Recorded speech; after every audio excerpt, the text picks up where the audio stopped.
Assalamualaikum warahmatullahi wabarakatuh.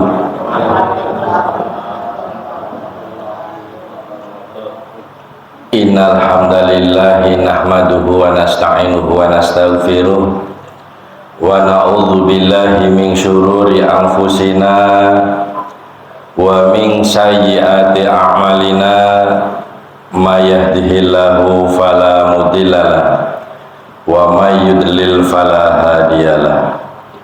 Asyhadu an la ilaha illallah wahdahu la syarikalah wa asyhadu anna Muhammadan abduhu wa rasuluh.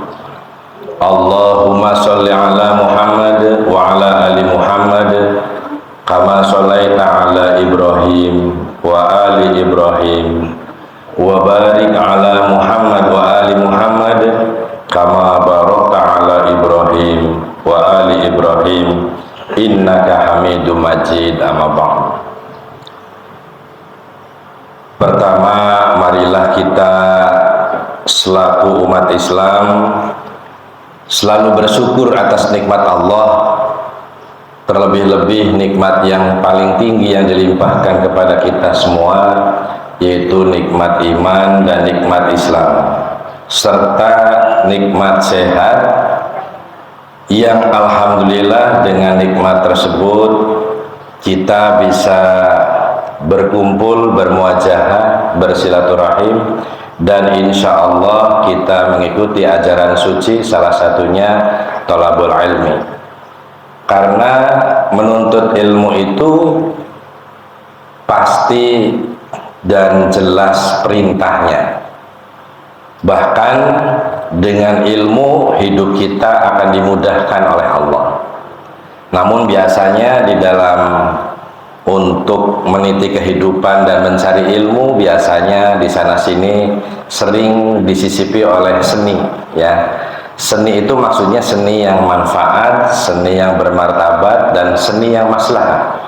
Insya Allah hidup dengan seni itu, hidup kita akan lebih terasa indah. Nah, ini contohnya dikemas pada pagi hari ini. Mungkin pengajiannya kita disisipi seni, ya. Baru masuk sudah disambut dengan teh manis atau kopi manis, ya. Itu mudah-mudahan salah satu dari seni meramu takmir masjid. Untuk apa? Masjid itu harus makmur dan memakmurkan. Jadi kalau masjidnya pengen makmur, ya kita berarti infak terbaik untuk masjid. Nah, kalau infak itu diterima oleh masjid secara baik oleh umat Islam, insya Allah dari masjid ini bisa memakmurkan masyarakat sekitarnya, baik memakmurkan dari segi ilmu maupun memakmurkan dari kiprah dan kegiatan-kegiatan yang bersifat memuliakan manusia. Untuk apa? Untuk selalu tetap dalam koridor beribadah kepada Allah. Maka dalam hidup itu yang paling penting adalah kita harus membingkai diri kita itu dengan apa? Dengan iman dan takwa. Karena hidup dengan iman dan takwa, pasti hidup kita semakin terarah. Nah, untuk mencapai kita hidup semakin terarah, ternyata mungkin pada pagi hari ini seperti biasa, kajian ini lebih spesifik, ya, lebih spesifik membahas tentang kesehatan, yang insya Allah kesehatan itu adalah konsep yang diajarkan oleh Al-Quran dan As-Sunnah.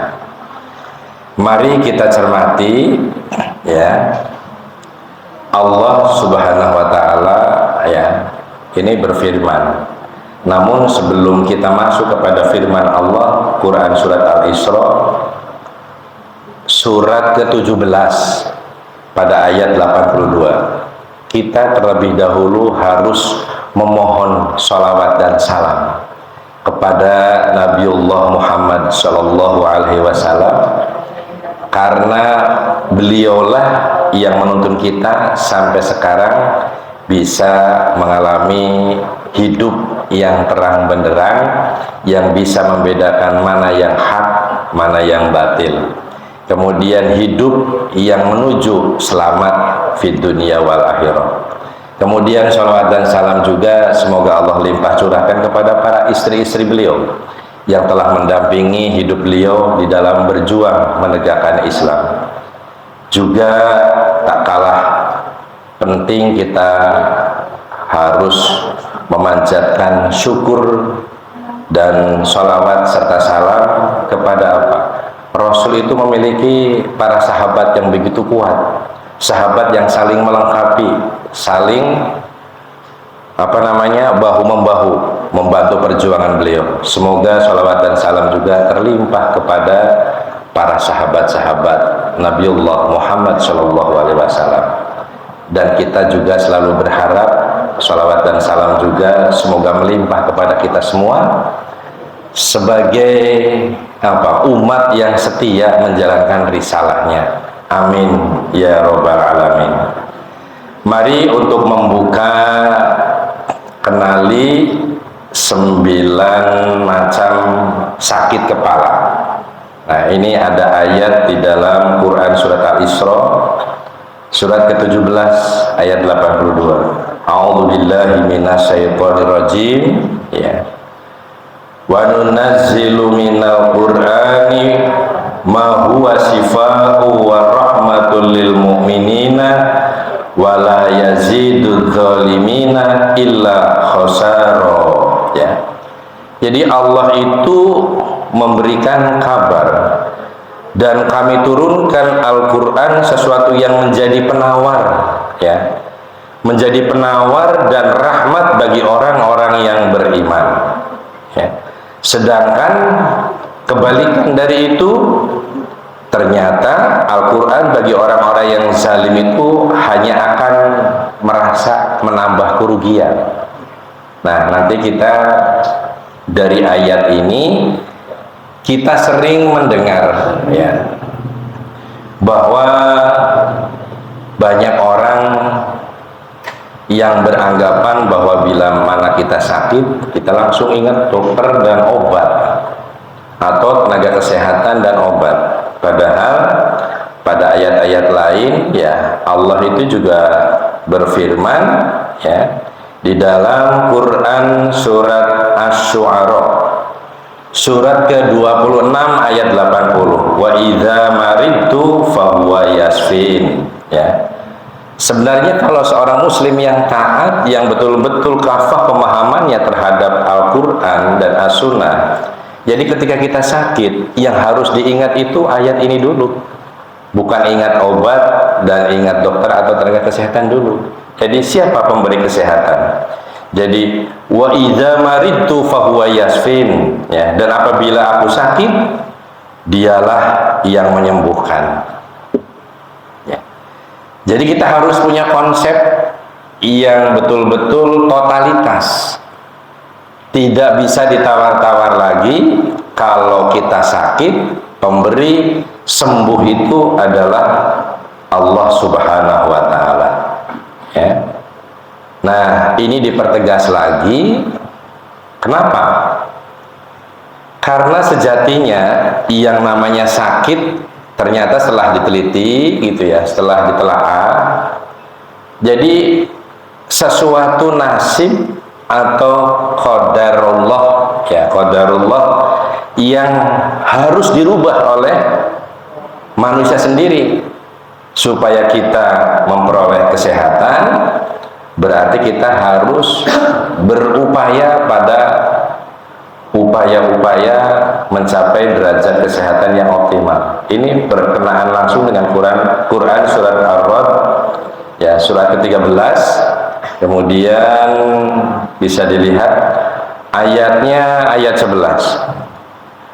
Lahu mu'aqibatum min baini yadayhi wa min khalfihi yahfadunahu min amrillah innallaha la yughayyiru ma biqaumin hatta yughayyiru ma bi anfusihim. Ini ayat ini sering kita dengar, ya. Wa idza aradallaha biqaumin su'an fala maraddalah, ya, wa ma lahum min dunihi miwal. Jadi Jadi Allah itu memberikan pedoman juga, ya. Baginya manusia itu ada malaikat-malaikat yang selalu menjaganya, selalu bergiliran dari depan, dari belakang, ya. Ini atas perintah Allah, dan malaikat itu taat terhadap perintah itu. Sesungguhnya Allah tidak akan mengubah keadaan suatu kaum, tidak akan merubah kita sebagai manusia sebelum mereka atau kaum, ya, mengubah keadaan diri mereka sendiri. Dan apabila Allah menghendaki keburukan terhadap suatu kaum, maka tak ada yang dapat menolaknya dan tidak ada pelindung bagi mereka selain Allah. Nah, ini berangkat dari dua ayat di dalam Al-Quran ini. Mari kita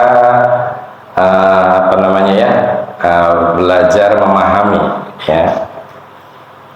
Belajar memahami apa sih yang sering disebut dengan 9 macam penyakit. Nah, kenapa saya pada pagi hari ini menyampaikan penyakit dari kepala dulu, Pak? Ini supaya nanti sistematik, ya. Jadi penyakit fisik itu, penyakit jasadiah itu kita mulai dari sakit kepala. Karena dalam ilmu atau kaidah ilmu kesehatan, ya, kalau mempelajari ilmu itu harus sesuai dengan anatomi dan fisiologi. Jadi anatomi manusia itu dimulai dari kepala. Makanya kemarin lagi viral, ya, ada seorang tokoh yang mengatakan ndasmu, gitu, ya. Nah, karena kepala itu mencerminkan, ya, isinya dan hatinya itu kemudian terlontar dalam lisan.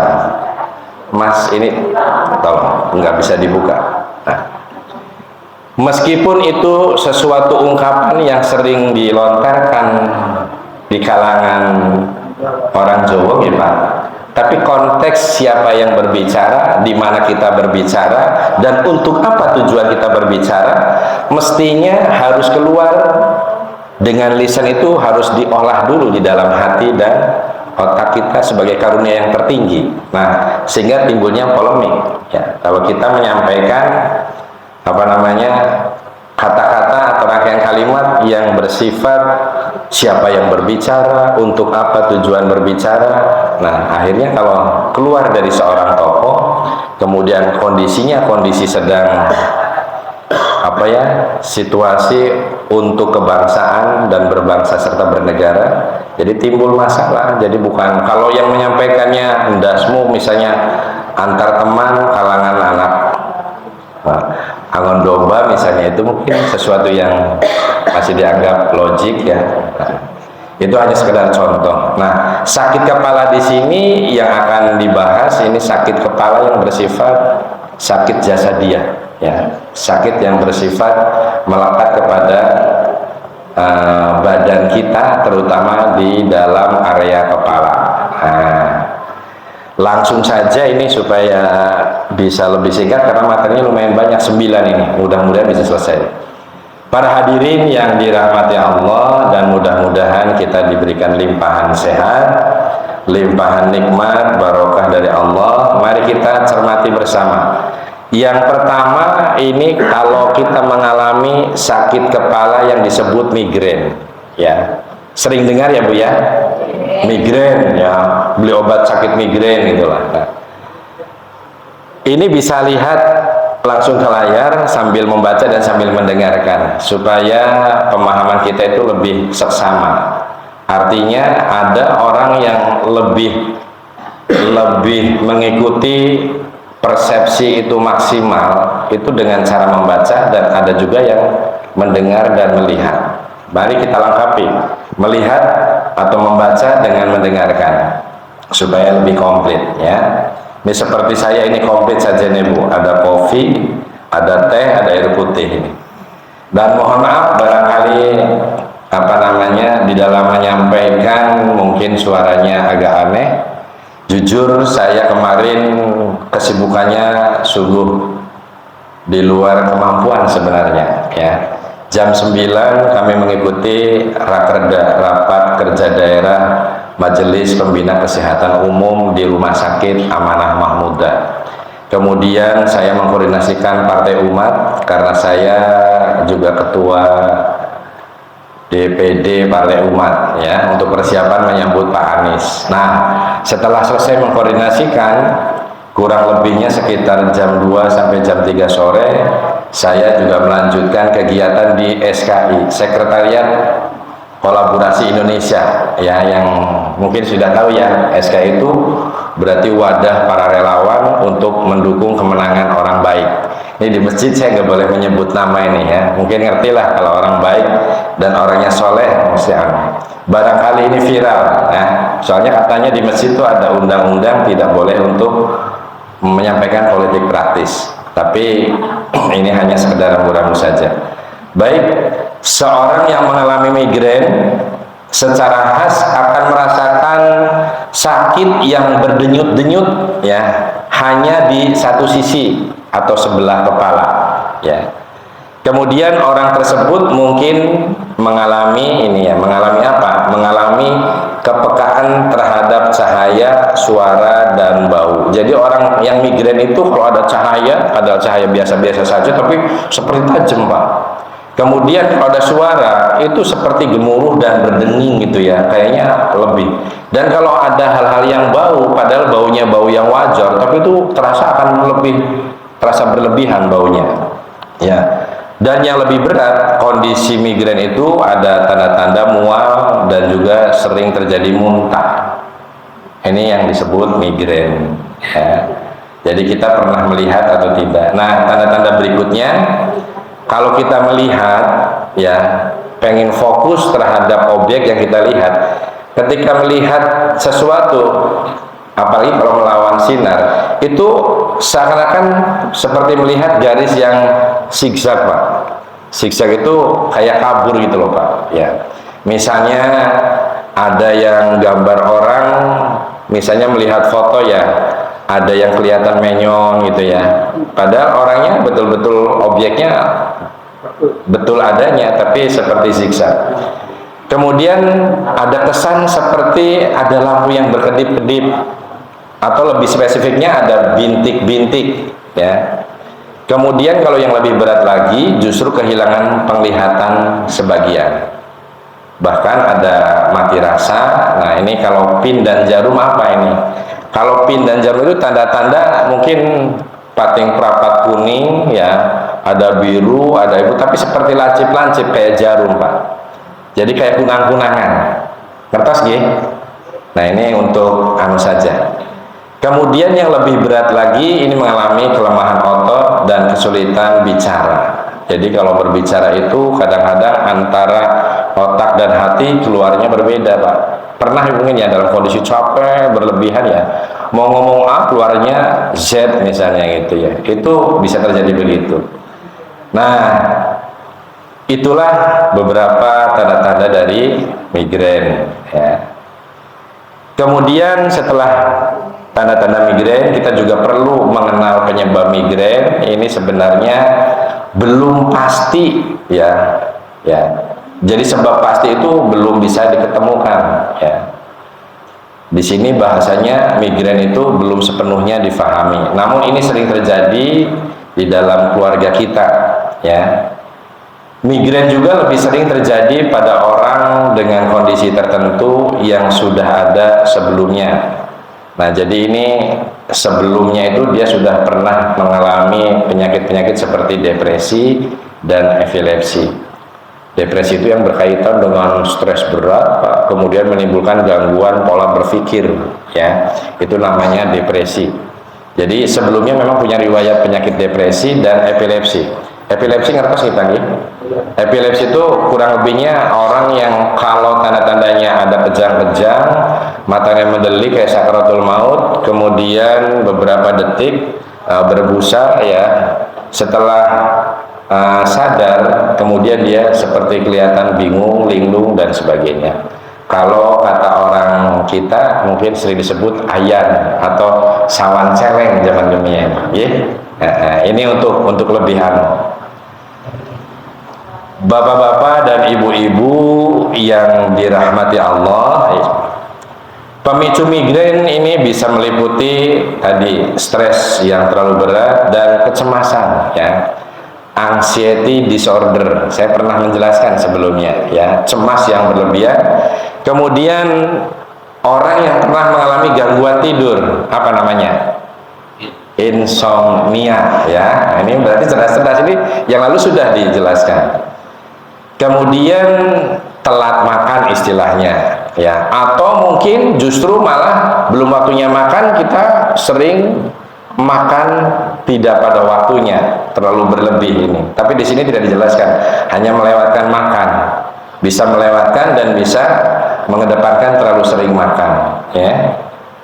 Dan dehidrasi, kemudian perubahan hormonal juga menjadi salah satu penyebab dari yang disebut dengan migrain. Nah, kalau yang ini mudah nih, ya, nomor 2 ini sakit kepala karena tegang.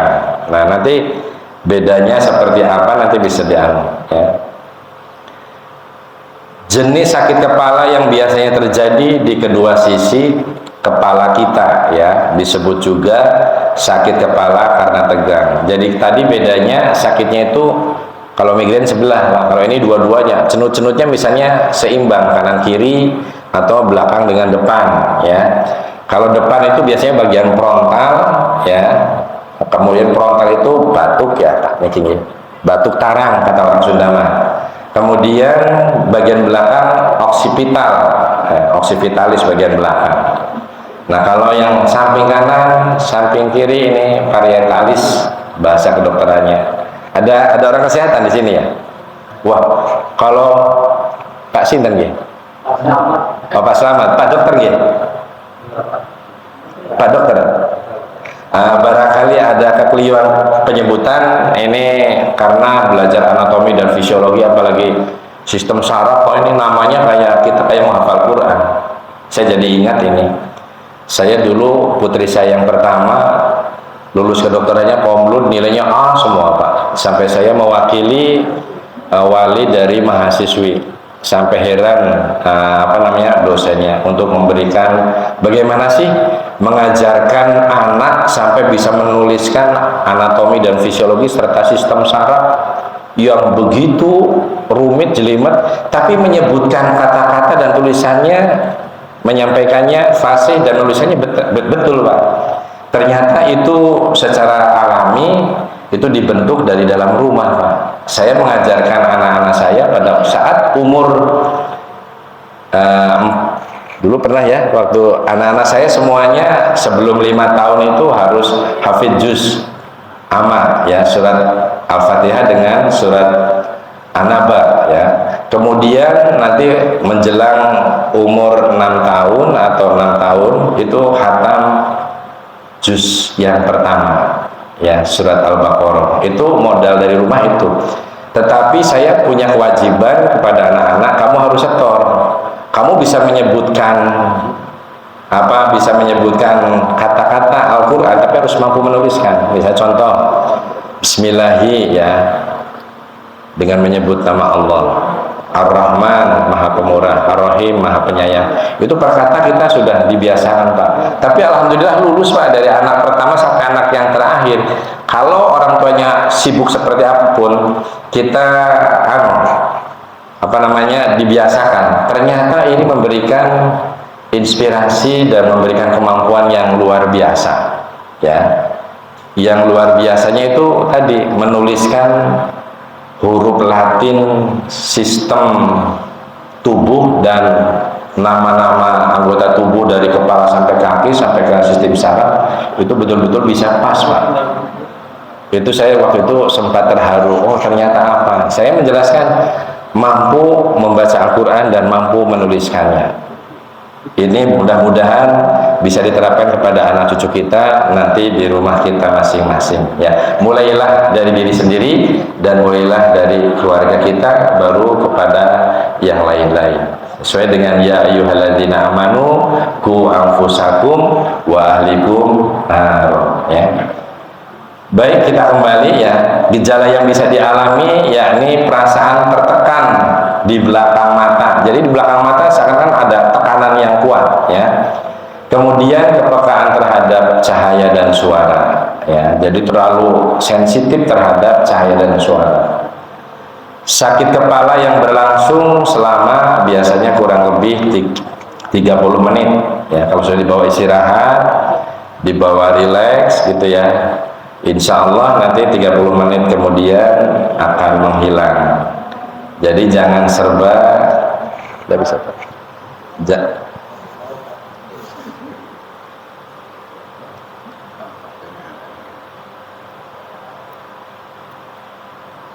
mandut mas.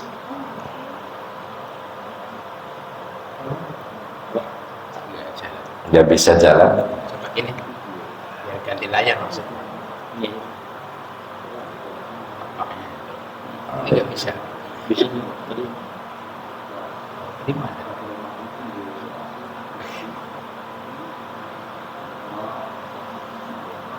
Oh, enak.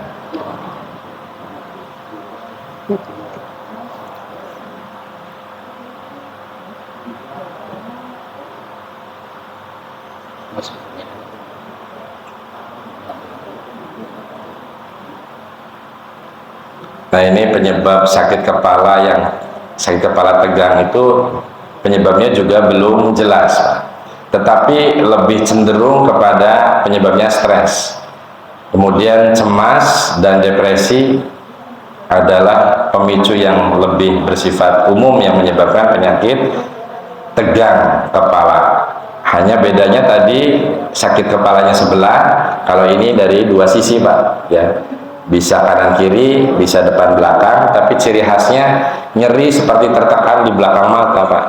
Biasanya orang yang lelah, kurang tidur ini biasanya sering mengalami ini. Oke, selanjutnya sakit kepala di belakang mata. Ini hampir mirip sebenarnya ya. Jenis sakit kepala ini ya, maksudnya jenis sakit kepala bagian belakang mata bisa dikarenakan postur tubuh yang salah sehingga membuat leher kesleo dan cenderung tulang belakang bagian atas. Ini bisa menyebabkan sakit kepala yang disertai dengan sakit leher. Ini biasanya sering disalahkan bantal, Pak ya. Kita sering ingat ya, ada istilah bantalan gitu ya. Padahal kita yang posisi yang salah, tapi bantalnya yang disalahkan. Nah, untuk mengobatinya sebaiknya koreksi postur tubuh ya, kemudian olahraga leher hingga lakukan fisioterapi. Nah, ini fisioterapinya kalau sakit kepala model seperti ini, Pak. Ini kita peragakan ya, ini penting ya, Pak ya. Kita olahraga di sekitar leher. Misalnya dengan menundukkan sampai nunuk sewu, sampai total dihitung 1, 2, 3, 4, 5, 6, 7, 8.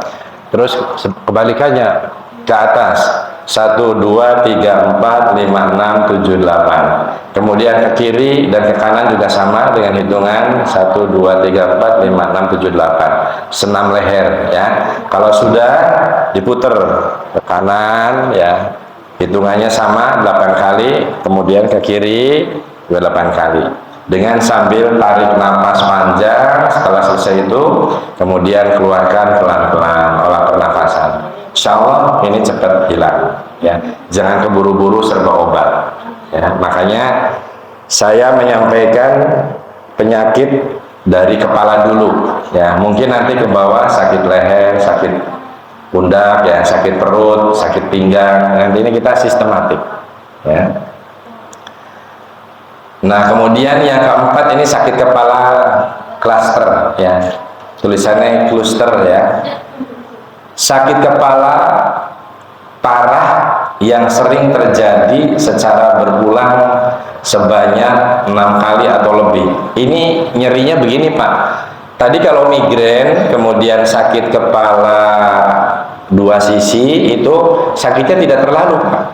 Tapi kalau ini sakitnya intensitasnya atau kualitasnya, tebal tipisnya itu misalnya kita lebar sekian itu 10, Pak ya. hitungannya itu sakitnya itu sudah mendekati angka 9 dan 10. Tapi kalau migrain itu paling 5 ke bawah, Pak. Nyerinya nyeri ringan tetapi sering itu terjadi. Tapi kalau ini sakitnya di atas misalnya angka 7 sampai 8. Kalau saya memberikan ukuran 0 sampai 10, ini sudah mendekati angka 9 dan 10. Ini yang membedakan di situ. Sakit kepala ini lebih sering terjadi pada pria dibandingkan dengan wanita. Kira-kira apa ya? Menurut penelitian, laki-laki itu keras berpikirnya, kemudian sering mengumbar emosinya itu lebih kencang daripada wanita. Karena laki-laki disinyalir di dalam menunaikan tugas keseharian itu lebih banyak dengan menganalisis, kemudian tenaga, semuanya di ini. Tapi kalau ibu-ibu itu sebelum menganalisis, dia biasanya perasaan dulu yang dikedepankan. Contohnya gampang, bapaknya datang malam-malam telat gitu ya, bukan berpikir dulu, oh ini mungkin bapaknya motornya kempes di jalan atau ketemu teman, tapi sudah langsung ada yang assalamualaikum gitu ya, langsung begitu keluar, boro-boro cium tangan, yang keluar apa? Kukusan, manyun ya.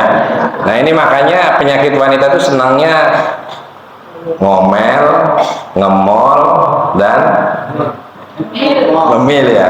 Nah itu ini Indonesia ya Bu ya. Ini untuk sekedar introspeksi. Jadi dominan memang wanita punya baper lebih tinggi daripada laki-laki.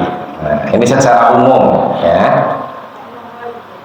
Gejala lain bisa meliputi seperti ini, matanya berair ya, jadi berairnya itu lebih daripada kondisi kewajaran ya. Kemudian kelopak matanya mengalami bengkak ya. Kemudian hidungnya sampai sering merasa tersumbat. Nah, penyebab sakit kepala klaster ini juga termasuk sesuatu yang belum jelas penyebabnya, tetapi lebih dimungkinkan ini terjadi kepada para perokok dan para peminum khamr. Nah, mulane zaman biyen waktu saya masih sering mengikuti lagu-lagunya Bu Roma Irama ya, itu ada nasihat-nasihat yang bagus Pak. Kenapa minuman itu haram ya. Ini ternyata sifat Rahman Rahimnya Allah ya. Sesuatu yang diharamkan sebelum berbicara antara surga dan neraka atau jannah dan nar, Allah memberikan Rahman Rahim, jangan kau dekati, jangan kau langgar laranganku. Karena apa? Tubuh kita yang akan merasakan terlebih dahulu sebelum siksa neraka akan membalasnya. Nah itu pentingnya ngaji ya Pak ya. Nah, kita menginjak kepada yang nomor 5 ya, yaitu alergi atau sakit kepala sinus. Nah ini sering mendengar sinus pernah nggak sinus? Kalau yang sering mendengar biasanya ada itis. Nah sinus itu ada sinus frontalis dan ada sinus maxillaris. Jadi sinus itu ada dua, sinus di kening dengan sinus di rahang atas yang mengawal atau mengapit. Mengapit ya, mengapit batang hidung bagian atas. Nah biasanya disertai dengan itis ya, sinus itis. Berarti sinusnya kalau itis itu radang, berarti radang di daerah sinus ya. Ada sinus frontalis atau yang di kening dan ada sinus maxillaris ya. Jenis sakit kepala di bagian depan dapat terjadi akibat reaksi alergi. Nah biasanya alergi itu bisa debu, bisa udara dingin gitu ya, bisa bau yang terlalu menyengat. Nah, kemudian rasa sakit akibat sakit kepala seringkali sakit kepala ini maksudnya Pak ya, terfokus di area sinus dan di depan kepala. Tadi sinus itu areanya di kening ya, kalau kita sujud ini kening ya. Kemudian di bagian maxillaris atau rahang atas ya. Sakit kepala migrain biasanya salah satu, maksudnya sering salah didiagnosis sebagai sakit kepala sinus. Jadi begini, kita sering migrain, sering sakit kepala sebelah. Ini kalau kita berobat, kalau kita betul-betul tidak begitu cermat mengenali penyakit ini, itu biasanya para petugas kesehatan langsung sering, wah ini jangan-jangan penyebabnya tuh dari penyakit sinusitis ya. Ini Mas Jamal, selamat datang.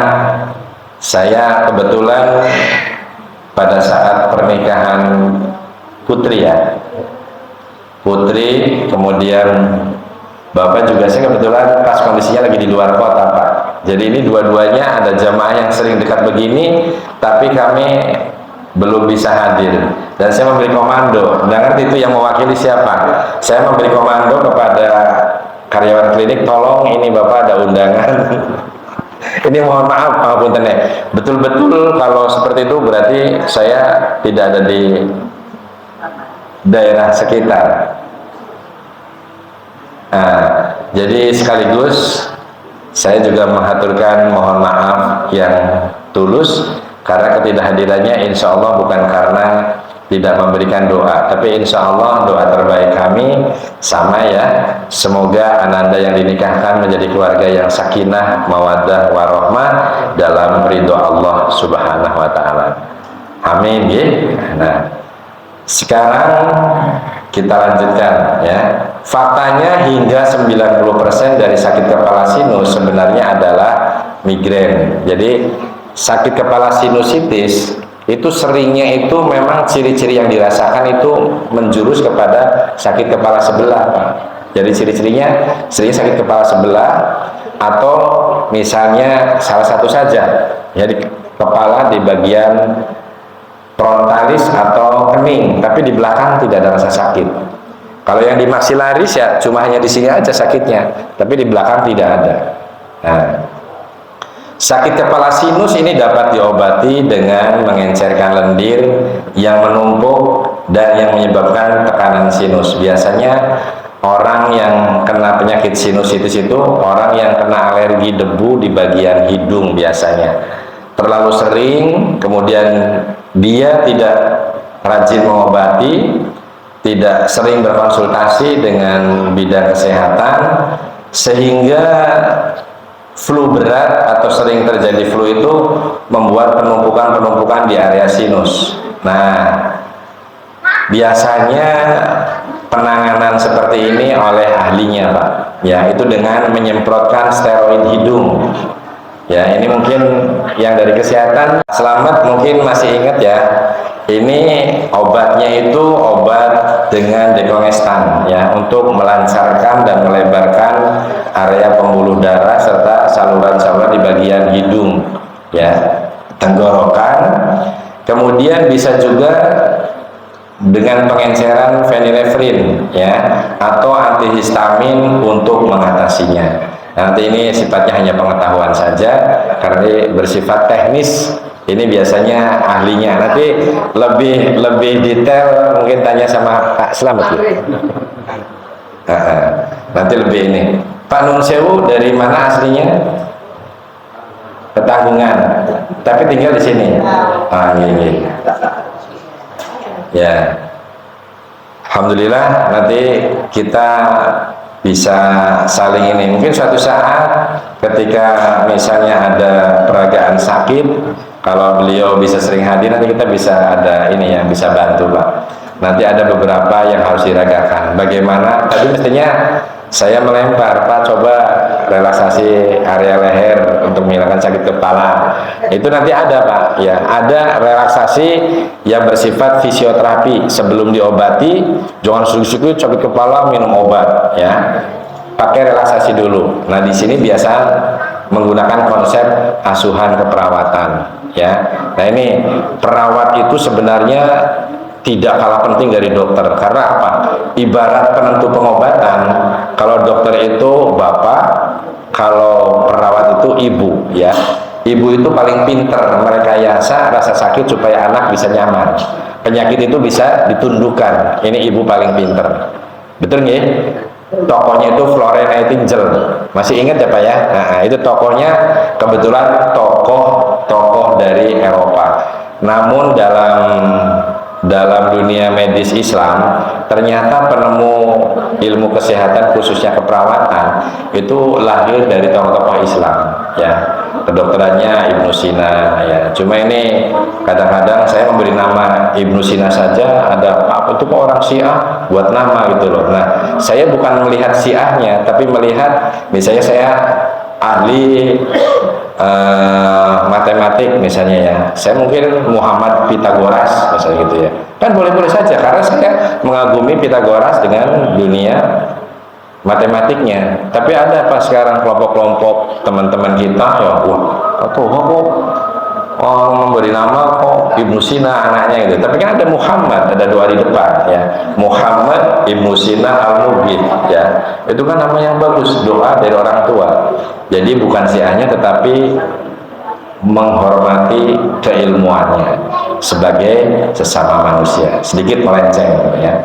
Kemudian sakit kepala sinus ini kan Pak, ini pentingnya ngaji begini ya. Jadi kita dapat tambahan ilmu dari berbagai macam sisi. Jangan cuma kesehatan saja gitu. Makanya bosen Pak ya. Saya khawatir nanti lagi-lagi penyakit. Tapi ini sebenarnya yang namanya penyakit dan sehat ini adalah kebutuhan yang melekat langsung kepada diri kita. Sakit kepala sinus juga bisa menjadi gejala infeksi sinus, tadi yang disebut sinusitis.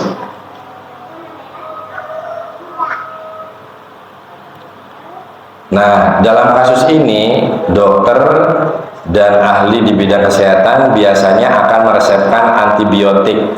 Kenapa diberi antibiotik? Karena sinusitis itu sudah terjadi peradangan, sehingga harus datang ke ahlinya. Ini sesuai dengan hadis ya Pak ya. Perkara itu sudah semestinya harus diserahkan pada ahlinya. Kalau diserahkan bukan pada ahlinya, Pak Ustadz, maka tunggu kehancurannya. Hancurlah sinusmu kalau diobati dengan tidak sesuai pada ahlinya ya. Kemudian untuk membersihkan infeksi, ini antibiotik maksudnya untuk membersihkan infeksi dan meredakan sakit kepala serta gejala lainnya. Jadi kalau infeksinya tidak diobati, peradangannya tidak dikasih antibiotik, hanya dikasih obat anti nyeri atau gejalanya saja, itu reda hanya sementara. Ya, jadi kalau sudah tidak minum obat nanti kambuh kembali. Baik, nomor 6. Nah, ini sakit kepala karena hormon.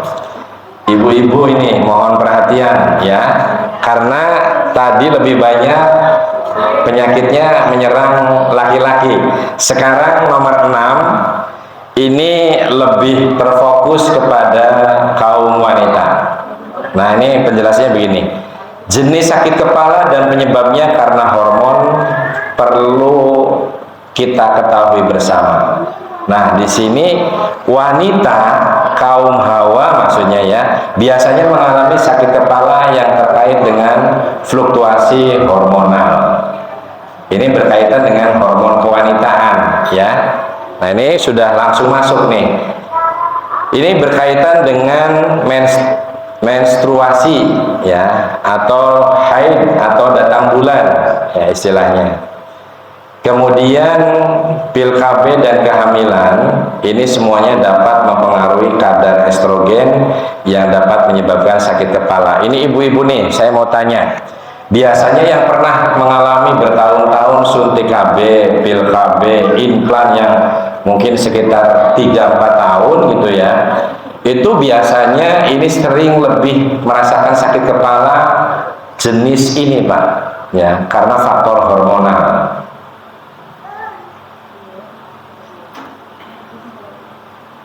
Nah, ini diperkirakan sekitar 60% wanita penderita migrain juga mengalami sakit kepala saat menstruasi.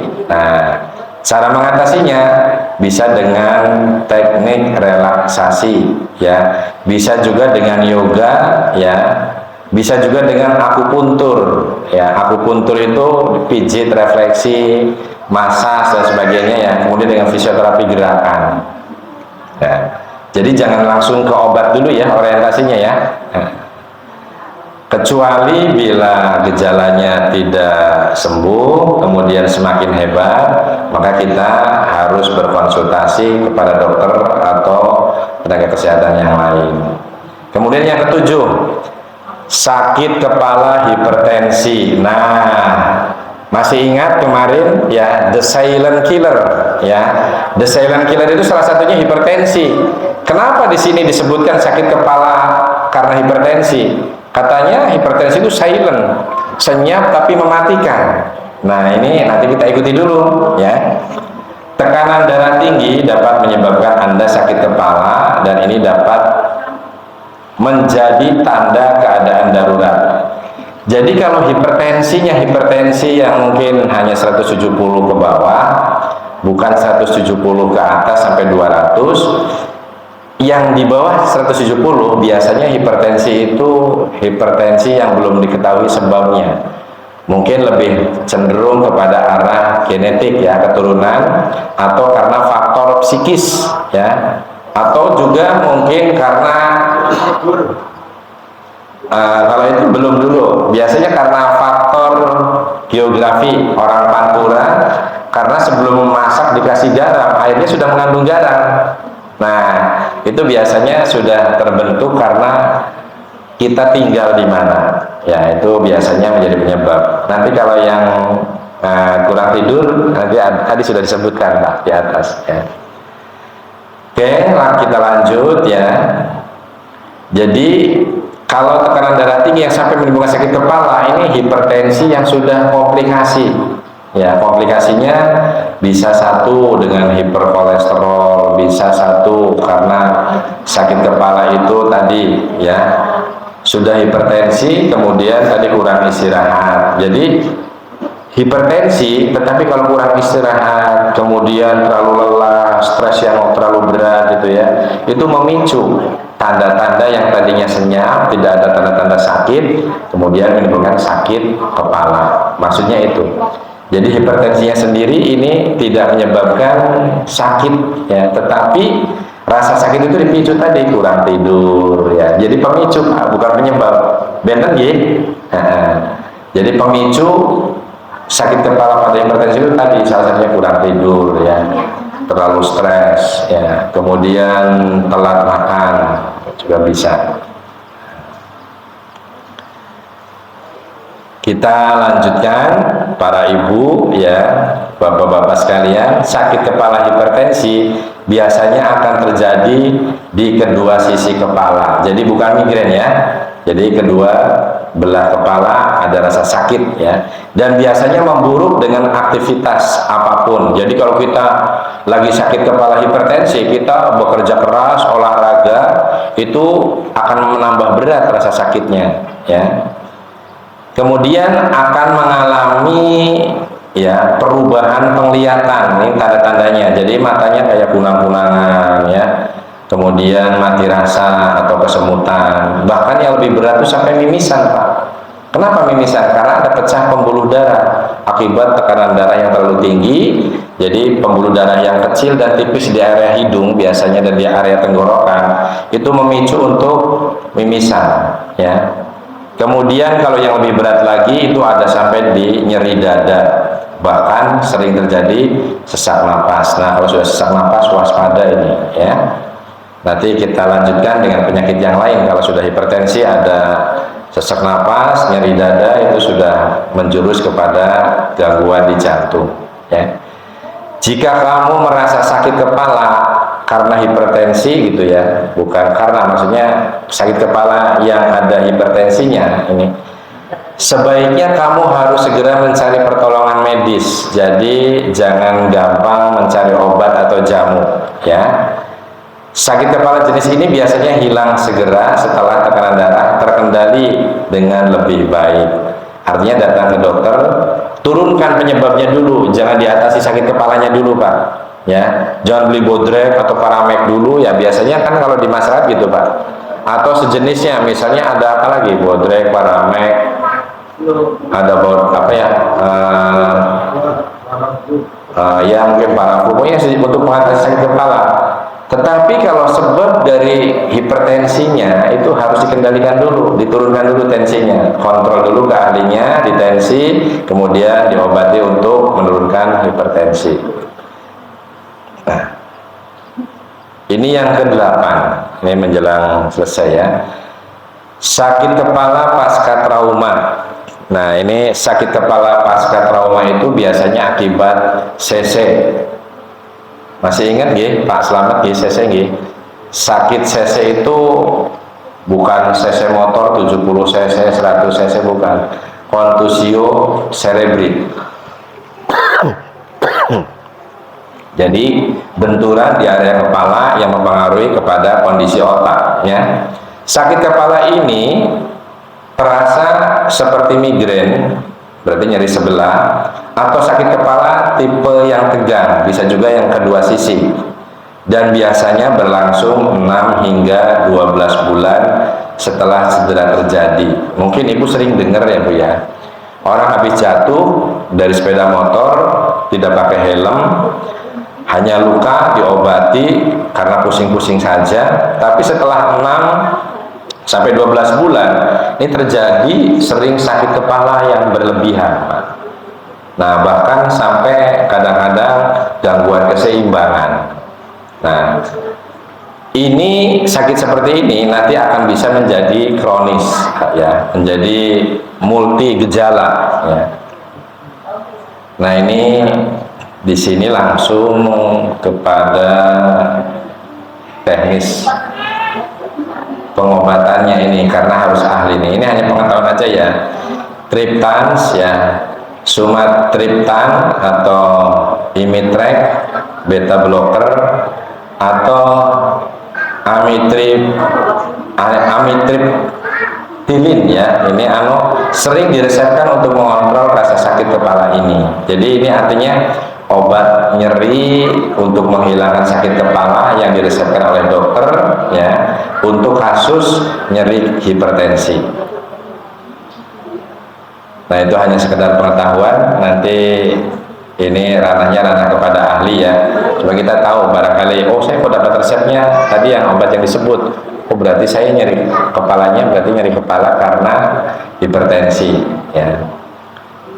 Sakit kepala saat beraktivitas. Nah, ini saya kemarin sedikit cerita nih sebelum ke-9 ini ya.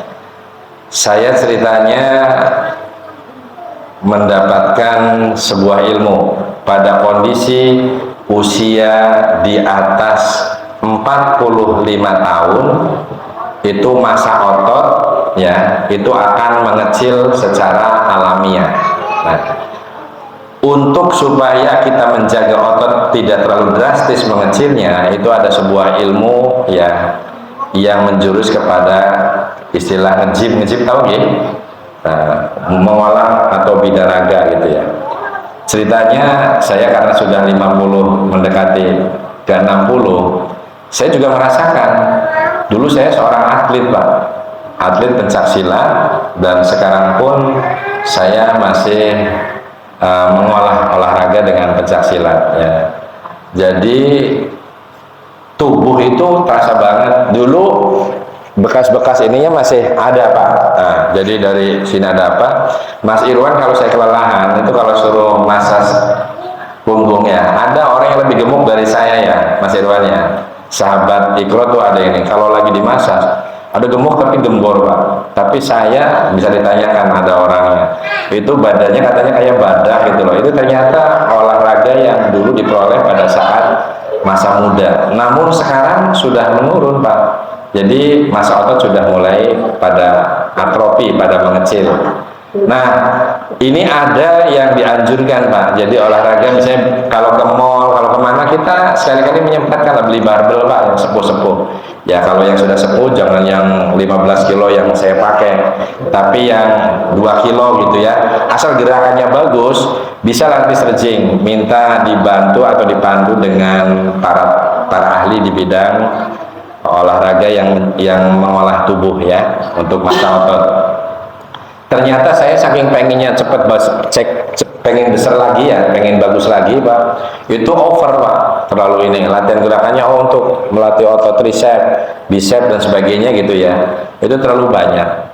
Ternyata lehernya sakitnya luar biasa, sakit kepala Pak, saya sampai ternyata saya diberi rambu-rambu oleh Pak Saifuddin, Pak materinya mohon dikirim karena beliau hari Sabtu dan Ahad ya Pak. Nah, hari ini tuh sibuk sekali gitu ya.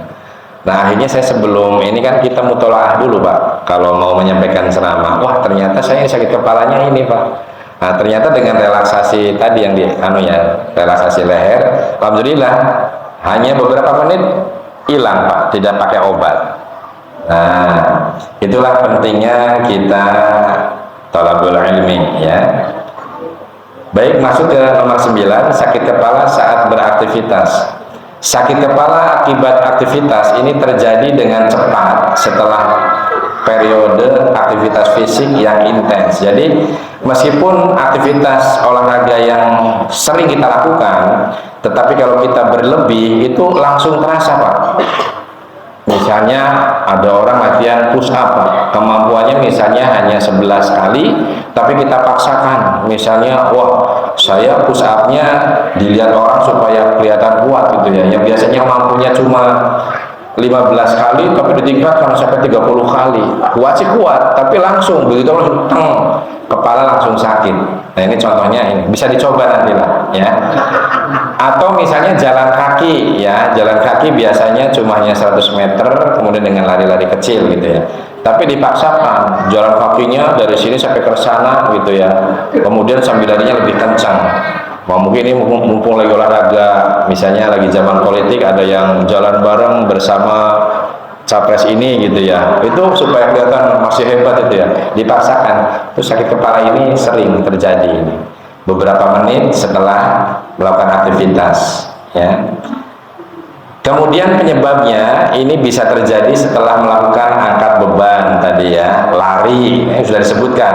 Dan yang lebih harus hati-hati ini pada usia 50 ke atas, ketika kita hubungan seksual, hubungan jima kita dengan istri, itu bisa menyebabkan sakit kepala mendadak. Nah, karena apa? Ternyata yang namanya hubungan jima itu sama, olahraga yang nikmat, tetapi kalori yang ketika orgasme ya, orgasme ini Pak harus disampaikan ya. Orgasme nopo niki? Ngertos nggih? Nah, kalau sudah apa nggak usah dijelaskan. Ketika orgasme itu semua sel-sel baik ekstraseluler dan intraseluler itu semuanya bergetar ya, bergetar seperti mengejar, sehingga mandi jinabat itu jangan ditunda-tunda Pak ya. Kita diberi contoh, jangan kalah sama ayam dan bebek serta entok ya. Kucing juga sama, begitu selesai langsung tidak ada air tayamum. Kalau bebek entok langsung ciblon gitu ya. Tapi kita kadang-kadang begitu selesai itu nunggu besok pagi gitu ya, takut kena rematik. Ini pemahaman yang keliru Pak. Justru ketika kita berhubungan itu sama, kalori yang dibuang, kalori yang dibutuhkan ketika kita orgasme itu sama dengan lari 100 meter. Kalori yang dibuangkan itu sama. Nah, berarti kita diajarkan mandi besar itu saat ketika selesai langsung cuci organ genitalia kita ya, organ seksual kita dicuci yang bersih, kemudian mandi ya. Nah, itu ternyata setelah diteliti itu bisa merelaksasi sakit kepala yang diakibatkan oleh hubungan seks ini. Inilah hebatnya Islam sampai mengatur ke sana Pak ya. Maka nikmat manakah yang kamu dustakan, kata Allah. Sudah diberi petunjuk, ini juknis ya, petunjuk teknis tentang merelaksasi sakit kepala akibat bisa salah satunya hubungan seks. Nah, aktivitas ini diduga menyebabkan peningkatan aliran darah. Artinya begini, lari, angkat beban, hubungan seks itu ini karena kondisi secara mendadak. Jadi aliran darah itu lebih terfokus mengalir ke kepala, ke otak, ya, ke dalam tengkorak kita, yang dapat menyebabkan sakit kepala seperti berdenyut-denyut di kedua sisi kepala. Nah, ini jenis sakit kepala akibat aktivitas tidak akan berlangsung lama sebenarnya, ya. Sakit kepala jenis ini biasanya sembuh dalam beberapa menit atau beberapa jam. Nah, kalau beberapa menit, beberapa jam tidak hilang, di sini perlu ada bantuan obat-obatan seperti obat analgesik. Obat analgesik itu adalah obat untuk mengurangi rasa sakit atau rasa nyeri, misalnya aspirin, misalnya ibuprofen, ya. Ini bismillah insya Allah dapat meredakan gejala sakit kepala ini. Nah, ini tadi konsep dari Al-Quran tentang konsep sehat dan sakit sudah disebutkan di depan, ya. Wa idza maritu fahuwa yasfin, dan apabila kamu sakit dialah Allah yang menyembuhkanku, ya. Kemudian berikutnya ini yang sering kita dengar, innallaha la yughayyiru ma biqaumin hatta yughayyiru ma bi anfusihim. Intinya Allah tidak akan merubah nasib kaum apabila kaum tersebut tidak mau merubah nasibnya sendiri. Kita sakit, ayo berupaya berobat, ya. Ayo kita mencegahnya bagaimana, ya. Setelah jinabat, setelah hubungan seks, biar tidak sakit kepala, cepat langsung mandi wajib, ya. Kemudian ketika kita sakit kepala migrain, sakit kepala dua sisi tadi yang telah disebutkan, maka sebelum cari obat ikhtiarnya apa? Merubahnya dengan cara apa? Relaksasi kepala, tarik nafas, olah pernapasan dan sebagainya, yoga, senam dan sebagainya. Nah, ini artinya dikuatkan oleh Quran surat Ar-Ra'd surat ke-13 ayat 11. Nah, Nabi kita juga cawe-cawe, ya. Sing cawe-cawe bukan Pak Jokowi mawon dipanggil. Nah, ini cawe-cawenya di sini. Nabi itu cawe-cawe, ya, tentang ayo bagaimana kita mengikuti konsep sehat dan sakit. Nabi itu memberikan peringatan. Sesungguhnya Allah menurunkan penyakit beserta obatnya, ya. Jadi kita harus semangat Pak kalau sakit, ya. Orang pati-pati Gusti Allah main penyakit pasti juga menciptakan atau memberikan obatnya, ya. Nah, ini, ya. Dan dia jadikan setiap penyakit itu ada obatnya. Maka berobatlah kalian, tetapi jangan berobat dengan yang haram, ya. Zaman dulu karena sakit berobat tidak sembuh-sembuh, kemudian ada mitos, coba ngegok empedunya kobra, ya. Misalnya coba pakai gesengan apa tokek, ya. Atau yang kemarin lagi viral itu untuk mengatasi asma, batuk dan sebagainya, minum air seni sendiri, ya. Pagi-pagi kita kemudian buang air kecil, ya, 1 gelas, kemudian suruh diminum langsung. Nah, ini yang dimaksud oleh hadis Nabi itu seperti ini, ya. Yang haram itu jangan, misalnya coba pakai empedunya babi gitu, ya. Nah, ini yang sepertinya harus dihindari. Jadi kita harus bersemangat. Jadi Allah insya Allah menyiapkan obat yang halal. Itulah pentingnya kita beragama, pentingnya berislam. Tadi di mukadimah, ya.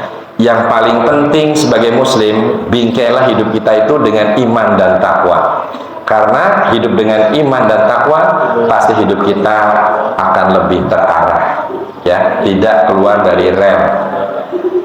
Itulah sekelumit tentang 9 macam penyakit pada sakit kepala.